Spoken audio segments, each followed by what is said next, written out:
સુરતની વાત કરવામાં આવે જ્યાં કડોદરા વિસ્તારમાં પેટ્રોલ ડીઝલ ચોરીના રેકેટનો પર્દાફાશ થયો છે। સુરત ગ્રામ્ય એલસીબીએ દરોડો પાડી હરિઓમ પાર્કિંગના માલિક સહિત 3 આરોપીઓને ઝડપી પાડ્યા છે।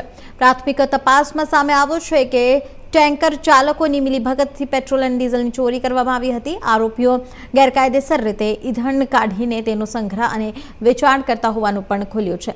તો દરોડા દરમિયાન પોલીસે પેટ્રોલ ડીઝલનો જથ્થો કબજે કર્યો હતો। સાથે જ ચોરીમાં ઉપયોગમાં લેવાતા પીપ પાઇપ અને મોબાઈલ ફોન સહિત કુલ ₹33,000થી વધારેના મુદ્દામાલ કબજે કરવામાં આવ્યો છે।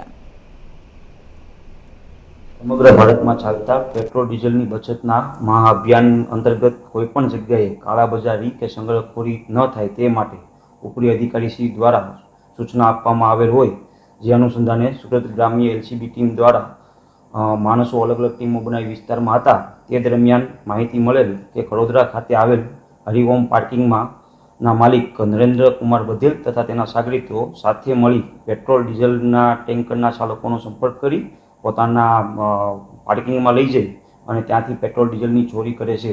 જે માહિતીના આધારે સદર જગ્યાએ રેડ કરતા નરેન્દ્ર બધેલ, મુખ્ય સૂત્રધાર મનોજ સેવક, એમના સાગરીત અને સુજીત કુમાર ટેન્કરના ચાલક નાઓને સ્થળ પરથી પકડી પાડેલ અને તેઓના વિરુદ્ધ કાયદેસર કાર્યવાહી કરવામાં આવેલ છે।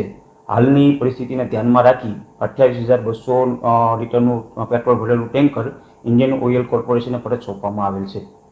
સદર નેટવર્ક કેટલા સમયથી ચાલતું હતું અને આ પેટ્રોલ અને ડીઝલનો વેચાણ કોને કરવામાં આવતું હતું અને આ સિવાય બીજા કોણ સંકળાયેલા છે, એ સમજો અંગે વધુ તપાસ કડોદરા પોલીસ નાઓ કરી રહેલ છે।